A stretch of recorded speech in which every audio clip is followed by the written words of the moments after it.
राधे, जय श्री कृष्ण। आज आप लोग सुनेंगे पौष मास महात्म्य कथा अध्याय 5। तो चलिए सुनते हैं। इससे पहले सुनते हैं सीता माता नित्यनेम की कहानी। इस कहानी को सीता माता कहती थी और प्रभु श्री राम सुना करते थे। एक दिन श्री राम भगवान को किसी काम के लिए बाहर जाना पड़ा तो सीता माता कहने लगी कि भगवान, मेरा तो 12 वर्ष का नित्यनेम है, अब आप बाहर जाएंगे तो मैं अपनी कहानी किसे सुनाऊंगी। तब श्री राम ने कहा कि सीते, आप कुएं की पाल पर जाकर बैठ जाना और वहाँ पर जो भी औरतें पानी भरने आएंगी उन्हें अपनी कहानी सुना दिया करना। सीता माता कुएं की पाल पर जाकर बैठ गई। तभी एक स्त्री आई। उसने रेशम की जरी की साड़ी पहन रखी थी और सोने का घड़ा ले रखा था। सीता माता उसे देखकर कहने लगी, बहन, मेरा 12 वर्ष का नित्यनेम सुन लो। वह स्त्री बोली कि मैं तुम्हारा नित्यनेम सुनूंगी तो मुझे तो घर जाने में देरी हो जाएगी और मेरी सास मुझसे झगड़ा करने लगेगी।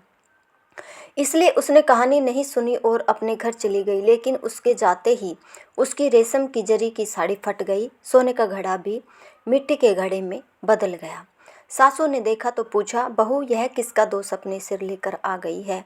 बहू बोली, माँ जी, कुएं पर एक औरत बैठी हुई थी। उसने अपनी कहानी सुनने के लिए कहा, लेकिन मैंने नहीं सुनी। शायद उसी का यह फल मुझे मिला है। बहू की बात सुनकर अगले दिन वही साड़ी और वही घड़ा लेकर सास कुएं की पाल पर गई। सास को वहीं पर सीता माता बैठी मिली तो माता सीता ने कहा, बहन, मेरी कहानी सुन लीजिए। सासू बोली, एक बार छोड़, मैं तेरी 4 बार कहानी सुन लूँगी। तब सीता माता बोली, राम आए, लक्ष्मण आए, देश के पुजारी आए, नित्यनेम का नेम लाए, आओ राम, बैठो राम, तपी रसोई झिमो राम, माखन मिश्री खाओ राम, राम दूध बतासा पियो राम, सूत के पलका मोठो राम, साल दुसाला पोठो राम, साल दुसाला ओढ़ो राम, जब बोलू राम ही राम, राम राम सवारे सबके काम, खाले घर भंडार भरेंगे, सबका बेड़ा पार करेंगे, श्री राम जय जय राम। सासू बोली, बहन, कहानी तो बहुत अच्छी लगी। फिर कहानी सुनकर सासू घर चली गई और उसकी साड़ी फिर से रेशम जरी की बन गई। मिट्टी का घड़ा फिर वापस से सोने के घड़े में बदल गया। बहू ने देखा तो कहने लगी, सासू माँ, आपने यह सब कैसे किया। सासू बोली, बहू, तू दोष लगा कर आई थी और मैं दोष उतार कर आ रही हूँ। बहू ने पूछा कि माँ जी, वह कुएं वाली स्त्री कौन है। सासू ने बताया कि वह तो सीता माता थी। वह पुराने से नया कर देती है, खाली घर में भंडार भर देती है। वह लक्ष्मी जी का वास घर में कर देती है और मनुष्य की जो भी इच्छा हो उसे पूर्ण कर देती है। बहू बोली, माँ जी, फिर तो ऐसी कहानी मुझे भी सुना दो। सास बोली कि ठीक है, तुम भी सुनो। फिर सास ने कहानी शुरू की। राम आए, लक्ष्मण आए, देश के पुजारी आए, नित्यनेम का नेम लाए, आओ राम, बैठो राम, तपी रसोई जीमो राम, माखन मिश्री खाओ राम, दूध बतासा पियो राम, सूत के पलका मोठो राम, साल दुसाला पोठो राम, साल दुसाला ओढ़ो राम, जब बोलू राम ही राम, राम सवारे सबके काम, खाली घर भंडार भरेंगे, सबका बेड़ा पार करेंगे, बोलो श्री राम जय जय राम। कहानी सुनकर बहू बोली, माँ जी, कहानी तो बहुत अच्छी है। सासू ने कहा, ठीक है, अब इसे हम रोज़ सुना किया करेंगे। अब सासू रोज़ सवेरे उठती, नहाती धोती और पूजा करने के बाद नित्यनेम की सीता माता की कहानी कहती। एक दिन की बात है, उनके यहाँ पड़ोस की एक औरत आई और बोली कि बहन, जरा सी आँच तो देना।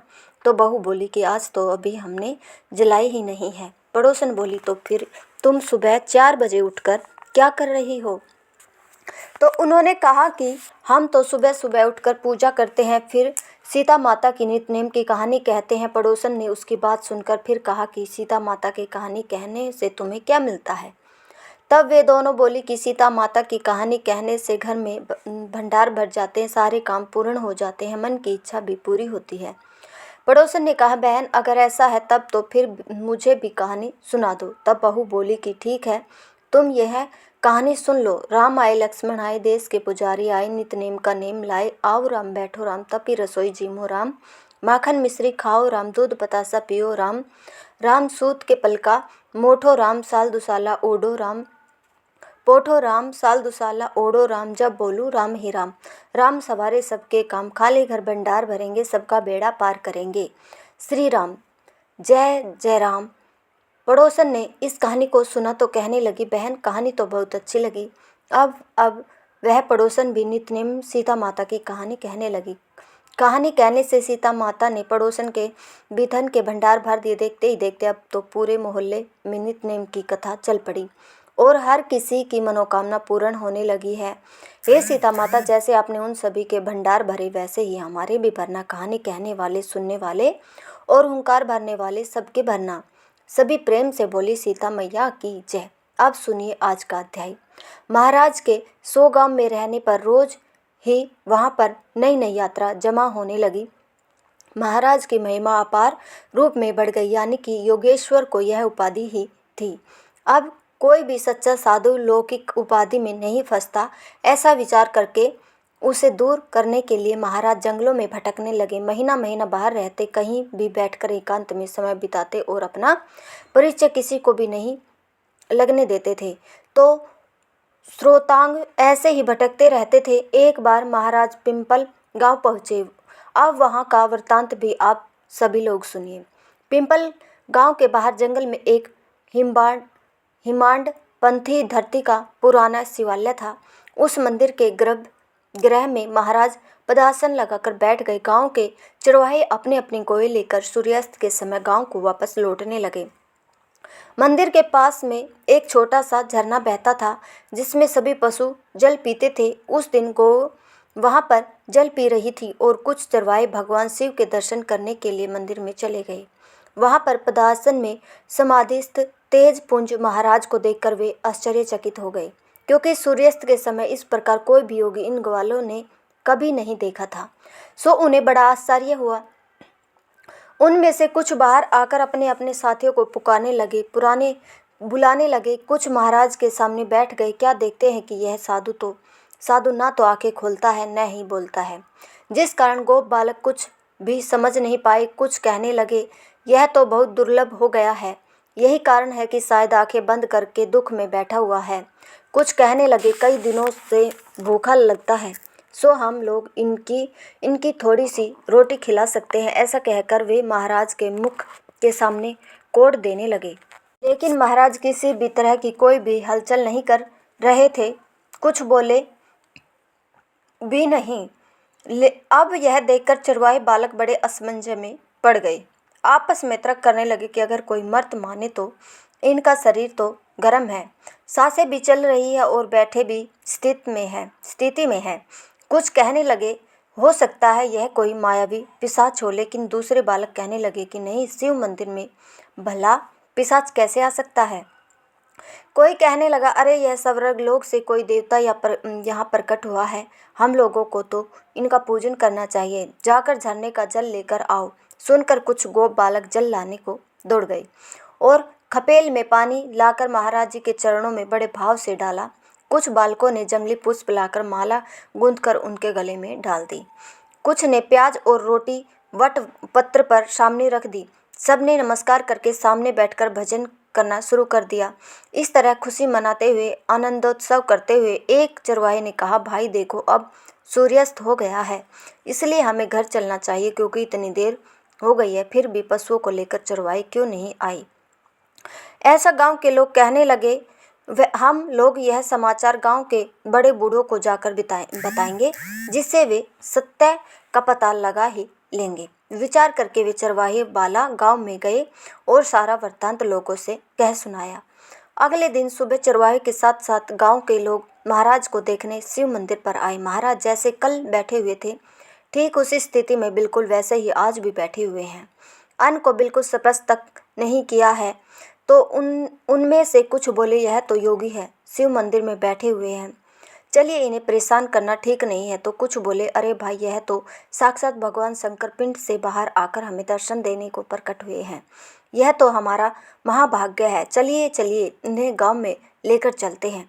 जब इनका समाधि से उत्थान होगा, इनकी समाधि टूटेगी तो ये जरूर बोलेंगे। बंगाल देश में जालंधर नाथ 12 वर्ष तक कुएं की गर्त में समाधि में लीन थे। नवनाथ भक्ति सागर में कथा मिलती है कि जालंधर नाथ को बंगाल देश के राजा गोपी चंदन ने कुएं में तोप दिया था और 12 वर्षों के बाद उन्हें निकाला गया था। इस तरह हाँ ना करते हुए एक पालकी लाई गई, उसमें महाराज जी को उठाकर बिठाया गया। बड़े उत्साह के साथ बजिया बजाते हुए, अबीर गुलाल उड़ाते हुए इसी तरह से गांव के लोग चाहे नर हो या नारी, तुलसी पत्र पुष्प अर्पित करते हुए, घंटे घटियाल शंखनाद करते हुए योगीराज की जय हो, योगीराज की जय हो का उद्घोष करते हुए सभी लोग महाराज जी को हनुमान जी के मंदिर में ले आए। महाराज जी का शरीर गुलाल से लाल हो गया था। अब उन्हें बड़े ठाठ से मंदिर में एक आसन पर बिठाया गया। यह सब होने तक भी महाराज की समाधि टूटी नहीं थी।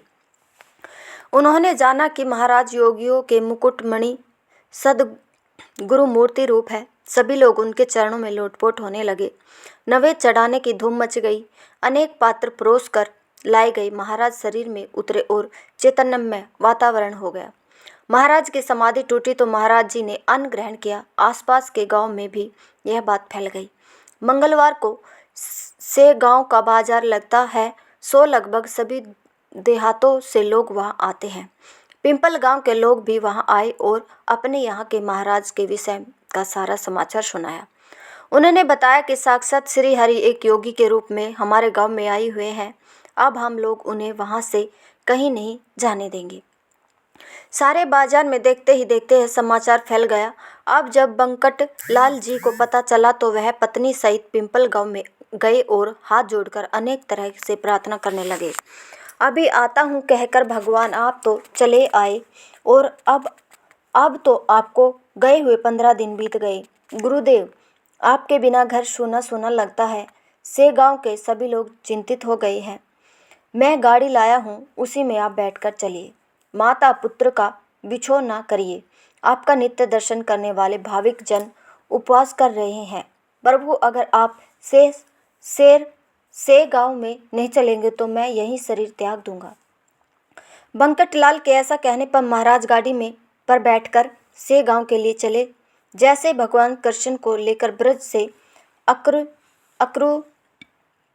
अक्रूर जी चलने पर सारे ब्रजवासी बहुत व्यथित हो गए थे, दुखी हो गए थे। ठीक वैसे ही जब बंकटलाल महाराज जी को से गांव लाने लगे तो पिंपल गांव के लोग दुखी हो गए। तब बंकटलाल ने उन्हें समझाया कि महाराज से गांव में ही है, आप लोग उनके दर्शन करने के लिए वहां कभी भी आ सकते हैं।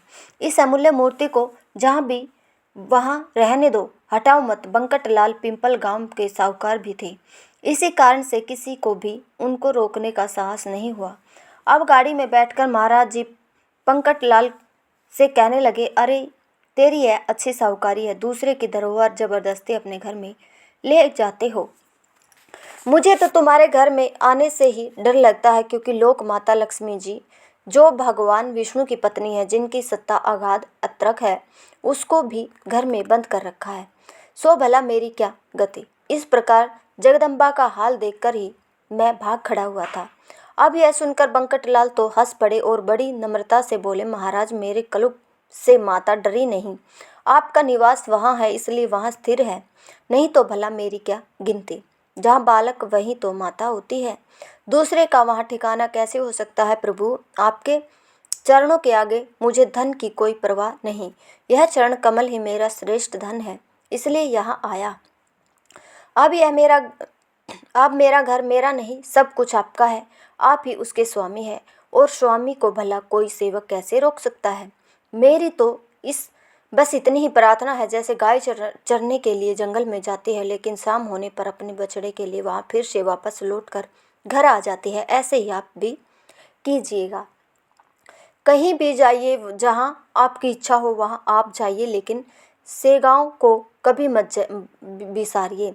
इस प्रकार प्रार्थना करके बंकटलाल महाराज जी को सेगांव में ले आए।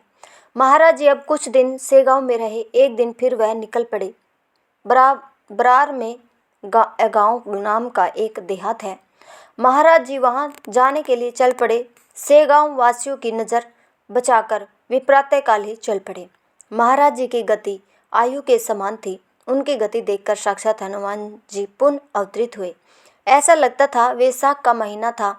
भगवान सूर्य 16 कलाओं से तप रहे थे। इस प्रचंड ताप से कहीं भी जल नहीं बचा था। मध्याह्न के समय महाराज अकोली नाम के एक देहात के पास पहुँचे। अब महाराज जी को जोर से प्यास लगी, लेकिन जब उन्होंने चारों ओर देखा तो जल का कोई भी अता पता नहीं था। जल के बिना महाराज जी के होठ सूख गए और लगातार पैदल चलने के कारण पूरा शरीर पसीने से भरा हुआ था। इस कारण से भी उनके शरीर में पानी की बहुत कमी हो गई थी। ऐसी भरी दोपहर में वहीं पर भास्कर नाम का एक किसान अपने खेत में काम कर रहा था। किसान की स्थिति को देखकर ऐसा लग रहा था कि किसान ही सब जगत का अन्नदाता है। यह श्रेष्ठ होते हुए भी अपार यातना सहता है। आर तप, वर्षा, शीत ऋतुओं की यातनाएं सहकर वह कृषि करता है। इस अकोले के आसपास जल का बड़ा अकाल पड़ा हुआ था। जब वह पूरा दिन भर खेतों में काम करता था तो उसे प्यास लगती थी। इसलिए भास्कर ने पीने के लिए एक मटका भरकर घर से लाकर रखा हुआ था और उसे एक वृक्ष की छांव में रखा था। जब वह महाराज पहुँचे तो भास्कर से बोले, भाई मुझे बड़ी जोर से प्यास लगी है, पीने के लिए जल दे दो, ना तो मना मत करना। पानी के बिना प्राणों की रक्षा होना बड़ा कठिन लग रहा है, इसलिए जलदान महान पुण्य कारक माना जाता है। यह सुनकर भास्कर ने कहा कि तुम जैसे हष्ट पुष्ट को जल पिलाना काहे का पुण्य भला। यदि अनाथ हो, पंगु हो, दीन हो तो बात अलग है। तुम तो हट्टे खट्टे दिखाई देते हो। जाकर जल ढूंढ लो, जल की व्यवस्था खुद कर लो। अरे जो समाज हित के लिए कुछ काम करता है उसकी सहायता करना तो ठीक है, लेकिन तुम जैसे हष्ट पुष्ट को जल देना तो उल्टा पाप है। तुमने तो भीख मांगकर अपना शरीर पुष्ट किया है। अरे कुछ परिश्रम ना करके खाने वाले, तुम इस धरा पर भार के समान हो। मैंने तो अपने पीने के लिए सिर पर मटका ढोकर लाया है, तुम्हारे जैसे निठल्लों के लिए नहीं। पीसे पिसान पर लकीर न मारो और यहाँ से चलते बनो। अरे चांडाल, यहाँ से अपना मुंह काला करो। मैं तुम्हारी प्रार्थना से झुकने वाला नहीं हूँ। तुम्हारे जैसे निकम्मे से हमारे यहाँ जन्म लिया, इसलिए सारे जगत में हम लोग दुराभागी हो गए। भास्कर का व्याख्यान सुनकर महाराज सीमित वंदन कर वहाँ से चल पड़े। थोड़ी दूरी पर एक कुआं था। जब महाराज उस कुएं की ओर चलने लगे तो भास्कर बोला, अरे पागल, उधर किस लिए जा रहा है? वहाँ कुआं सूखा पड़ा है, जल का नाम ही नहीं है। यहाँ से एक कोस के आसपास कहीं पर भी जल नहीं मिलेगा। सुनकर महाराज जी बोले, तुम जो कहते हो सो ठीक है, फिर भी मैं प्रयास कर लेता हूँ। तुम्हारे जैसे बुद्धिमान अलग जल के लिए त्रस्त है तो हमसे व्यस्त कैसे बैठा जा सकता है? यदि कर्ता का हेतु शुद्ध हो तो जगन नियंता परमेश्वर सहायता अवश्य करते हैं। और फिर समाज के लिए मुझे भी तो कुछ करना चाहिए, ऐसा अभी अभी तो तुमने ही कहा है। कहकर महाराज कुएं के पास आए जिसमें जल की एक बूंद भी नहीं थी। यह देखकर वृक्ष के नीचे एक पत्थर पर हताश होकर महाराज जी बैठ गए। आंखें मूंदकर ध्यानस्थ बैठकर भगवान विष्णु का स्मरण करने लगे। जो सच्चिदानंदन है, दयाघन है, दीनों का उद्धार करने वाले तथा जगत गुरु है, उन्हें समर्थ कहने लगे, हे देवाधि वामन वासुदेव प्रद्युमन राघव विठल नरहरि, यह अकोले गांव जल के अभाव से त्रस्त हुआ पड़ा है। किसी भी कुएं में पानी की एक बूंद तक नहीं है। भगवान, मानवीय पर्यंत सारे असफल हो गए हैं, इसलिए आज मैं आपकी प्रार्थना कर रहा हूँ, कृपया इस कुएं को पानी से भर दीजिए। आपकी करनी तो अघटन घटना है तो घट नहीं सकता, वह भी तो आपकी कृपा से शीघ्र घट जाता है।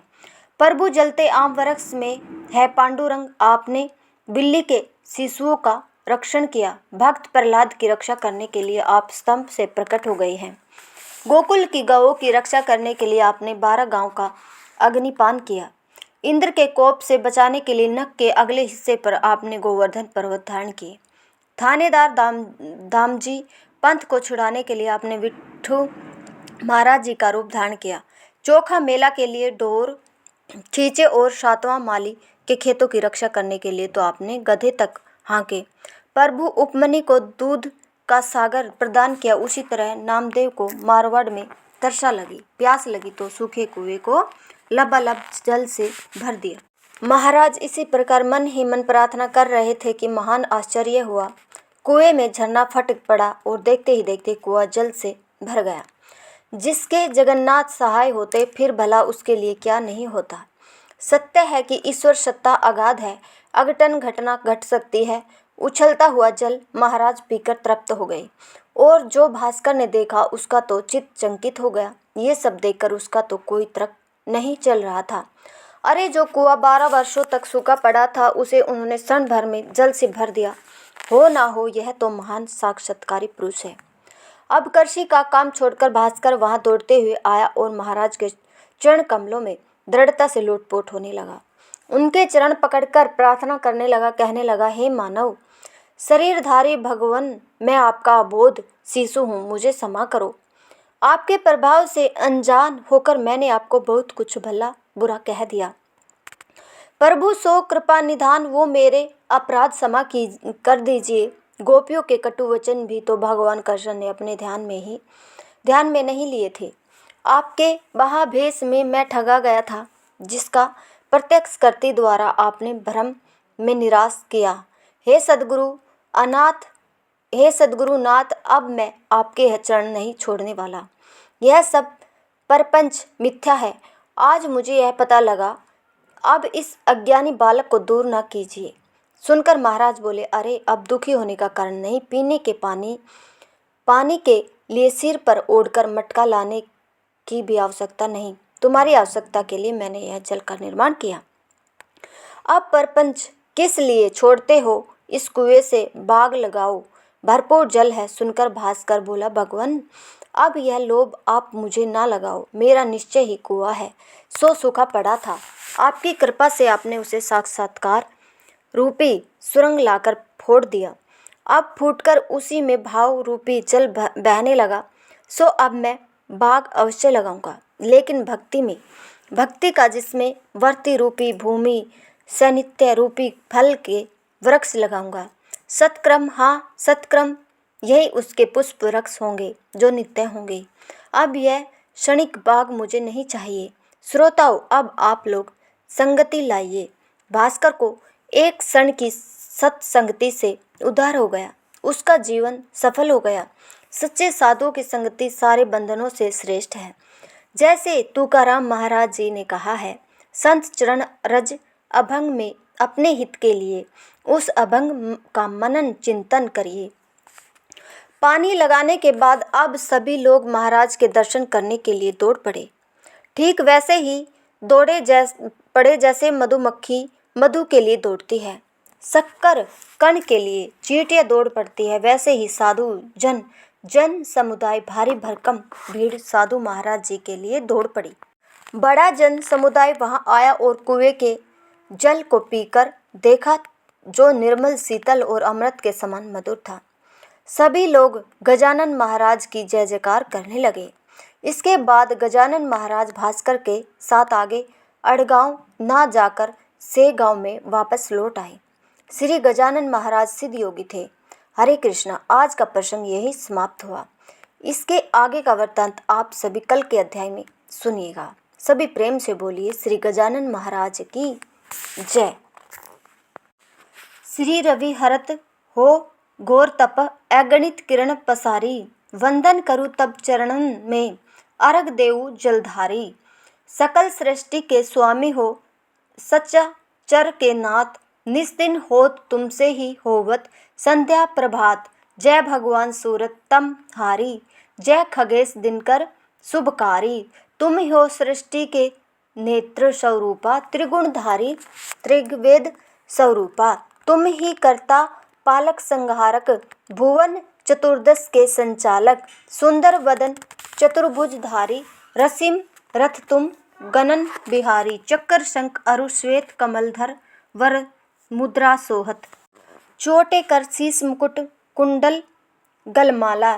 चारु तिलक तब भाल विशाला, सप्त असवथ अति ध्रुतगामी। अरुण साथी गति अविरामी, रक्त वरुण आभूषण धारक। अति प्रियतो हे लाल पदार्थ, सर्वा आत्मा कहे तुम्हें ऋषिवेदा। मित्र कहे तुमको सब वेदा, पंचदेवों में पूजे जाते। मनोवांछित फल साधक पाते। द्वादश नाम जप जाप उदारक, रोग शोक अरुण कष्ट निवारक। माँ कुंती तब ध्यान लगायो, दानवीर सुत कर्ण सो पायो। राजा युधिष्ठिर तब जस गायो, अक्षय पात्र वो मन में पायो। अस्त्र त्याग अर्जुन अकुरायो, बन आदित्य हृदय से पायो। विंध्याचल तब मार्ग में आयो, हाहाकार तिमिर से छायो। मुनि अगस्त गिरि ग्रभ मिटायो, निज तप बल से विंद नवायो। मुनि अगस्त तब महिमा गाई, सुमिर भय विजय रघुराई। तुम्हें विरोक मधुर फल जाना, मुख में लीन हो तोहे हनुमाना। तब नंदन शनिदेव कहावे, पवन के सूत शनि तीर मिटावे। यज्ञ व्रत स्तुति तुम्हारी की ही, बेट शुक्ल यजुर्वेद की दीन। सूर्यमुखी खरतर रूपा, कर्षण कर्षण सुदर्शन भानु। सब रूपा नमन तोहे ओंकार, स्वरूप नमन आत्मा अरुल स्वरूपा। दिग दिगंत तब तेज प्रकाशे, उज्ज्वल रूप तुम्हारी आकाशे। 10 दिगपाल करत तब सुमिरन, अंजल नित्य करत अर्पण। त्रिविध ताप हरता तुम भगवन, ज्ञान ज्योति करता। तुम भगवन सफल बनावे तब आराधन, गायत्री जप सरल है साधन। संध्या त्रिकाल करत जो कोई पावे, कृपा सदा तब वो ही चित शांति। सूर्याष्टक देव व्याधि अपाधि, सब हर लेवे अष्टदल कमल यंत्र शुभकारी। पूजा उपासना तब सुखकारी, माघ मास शुद्ध सप्तमी पावन आरंभ हो। तब शुभ व्रत पालन भानु, सप्तमी मंगलकारी। भक्ति दायिनी दोषणहारी, रविवासर जो तुमको ध्यावे, पुत्राधिक सुख वैभव पावे। पाप रूपी पर्वत के विनाशी, वज्र रूप तुम ही हो विनाशी। राहु आन तब ग्रास बनावे, ग्रहण शूरता को लग जावे। धर्म दान तब करते हैं साधक, मिटत राहु तब पीड़ा बाधक। सूर्य देव तब कृपा कीजिए, दीर्घ आयु बल बुद्धि दीजिए। सूर्य उपासना करत कर नित ध्यावे, कुष्ठ रोग से मुक्ति पावे। दक्षिण दिशा तोरी गति जावे, दक्षिणयान वो ही कहलावे। उत्तर मार्गी तो रथ होवे, उत्तरायण तब वो कहलावे। मन और वचन क्रम हो पावन, संयम करता भलित आराधन। भरत दास चिंतन करत घर दीन कर, तब ध्यान रखियो कृपा इस भक्ति से तुम्हारी भगवान सूर्य भगवान। ओम जय सूर्य भगवान। जय हो दिनकर भगवान, जगत के नेत्र स्वरूपा। तुम हो निर्गुण स्वरूपा, धरत सब ही तब ध्यान। ओम जय सूर्य भगवान। सारथी अरुण है प्रभु तुम श्वेत कमलधारी। तुम चार भुजाधारी, अश्व है सात तुम्हारे कोटि। किरण तुम पसारे, तुम हो देव महान। ओम जय सूर्य भगवान। उषा काल में जब तुम उदयाचल आते, तब सब तब दर्शन पाते। फैलाते उजियारा, जागत तब जग सारा। करे तब तब गुणगान। ओम जय सूर्य भगवान। ओम जय सूर्य भगवान। संध्या में भुवनेश्वर अस्ताचल जाते, गोधन तब घर आते। गोधूलि बेला में हर घर आंगन में हो तब महिमा गान। ओम जय सूर्य भगवान। अस्त चल जाते गोधन तब घर आते, गोधूलि बेला में हर आंगन में हो तब महिमा गान। ओम जय सूर्य भगवान। देव धनुष नर नारी, ऋषि मुनिवर बजते आदित्य। हृदय जपते स्त्रोत से मंगलकारी, इसकी है रचना न्यारी। दे नवजीवन दान। ओम जय सूर्य भगवान। तुम हो त्रिकाल रचयिता, तुम जगत के आधार। महिमा तब अपरंपार, प्राणों का चिंतन करके भक्तों को अपने देते बल बुद्धि और ज्ञान। ओम जय सूर्य भगवान। भूचर जल चर खेचर, सबके हो प्राण तुम्हारी ही। सब जीवों के प्राण तुम ही, वेद वेद पुराण बखाने। धर्म सभी तुम्हें माने, तुम ही सर्वशक्तिमान। ओम जय सूर्य भगवान। पूजन करती दिशायम पूजे 10 दिगपाल, तुम भवनों के प्रतिपाल। ऋतुएं तुम्हारी दासी, तुम शाश्वत अविनाशी। शुभकारी असुमान। ओम जय सूर्य भगवान। ओम जय सूर्य भगवान। जय हो दिनकर भगवान, जगत के नेत्र स्वरूपा। तुम हो त्रिगुण स्वरूपा, धरत सब ही तब ध्यान। ओम जय सूर्य भगवान। ओम जय सूर्य भगवान। जय जय तुलसी भगवती, सत्यवती सुखदायिनी। नमो नमो हरि प्रसी, श्री वृंदावनी खानी श्री हरि। शीस विरजनी देहु अमर वर, अम्ब जनहित हे वृंदावनी। अब न कर विलंब, धन्य धन्य श्री तुलसी माता। महिमा अगम सदा श्रुति गाता, हरि के प्राणहु से तुम प्यारी। हर ही हेतु कीन हो तप भारी। जब प्रसन्न है दर्शन दीन हो, तब कर जोर विनय उस कीन हो। हे भगवतम कतम मम होहु दीन जानी। जान छोड़हु छो सुनी लक्ष्मी तुलसी की बानी। दीनो श्राप कद पर आ उस अयोग्य वर मांगन हारी। हो विपट तुम जड़ तनुधारी, सुन तुलसी ही तृप्यो थे ठामा करहु वास तहु नीचन धामा दियो वचन हरि तब तत्काला सुनहु सुमुख जान होहु बिहाला समय पायुहु रोपा तोरा पूज है आस वचन सत मोरा तब गोकुल मह गोप सुदामा तास भई तुलसी तुम बामा कृष्ण रास लीला के माही राधे सख्य प्रेम लखन नाही दियो श्राप तुलसी तत्काला नर लोक ही तुम जन्महु बाला यो गोप वह दानव राजा शंख चूर्ण नामक सिरताजा तुलसी बसु की नारी परम सती गुण रूप अगारी असद कलप बीती जब गयहु कलप तृतीय जन्म तब भयु वृंदा नाम भयो तुलसी को असुर जलंधर नाम पति को अकर अद्वितवम अतुल बलधामा कीना शंकर से संग्रामा जब निज सैन्य सहित शिव हारे मर है ना तब हर हर ही पुकारे पतिव्रता वृंदा नारी को न सके पति ही संहारे तब जलंधर ही भेष बनाई वृंदा डग ठग हरि पहुँचो जाई शिव हित लह कर कपट प्रसंगा कियो सत्तव धर्म तो ही भंगा जयो जलंधर कर संहारा सुनी उर शोक उपारा ते है छड़ दियो कपट हरि तारी लख वृंदा दुख गिरा उचारी जलंधर जस हो भीता सोई रावण तस हर ही सीता अस प्रस्त तर सम हृदय तुम्हारा धर्म खंडी मम पति है संगहारा यही कारण लह श्राप हमारा होवे तनु पाषण तुम्हारा सुनी हरि तुरत ही वचन उचारे दियो श्राप बिना विचारे लख्यो न निज करत दूत पति को छलन चाहियो जब पार्वती को जड़ मति तहु अस हो जड़ रूपा जग में तुलसी बिटप अनुपा धगव रूप हमसाली ग्रामा नदी कंड के बीच ललामा जो तुलसी दल हम चढ़े सब सुख भोग परम पद पाई बिनु तुलसी हरि जलत शरीरा अति से उठत शरीर शीस और पीरा जो तुलसी दल हरि सिर धारत सो सहस्त्र घट अमृत डारत तुलसी हरि मन रंज निहार रोग दोष दुख भंजन निहारी प्रेम सहित हरि भंजन निरंतर तुलसी राधा में न अंतर व्यंजन हो छप्पनहु प्रकारा बिन तुलसी दल न हर है प्यारा सकल तीर्थ तुलसी तरु छाही लह मुखी जन संशय ना है कवि सुंदर एक हरि गुण गावत तुलसी ही निकट सह गुण पावत बसत निकट दुर्वासा धामा जो प्रयासते पुरु ललामा पाठ करे जो नित नर नारी हो सुख बहा त्रिपुरारी तुलसी चालीसा पट तुलसी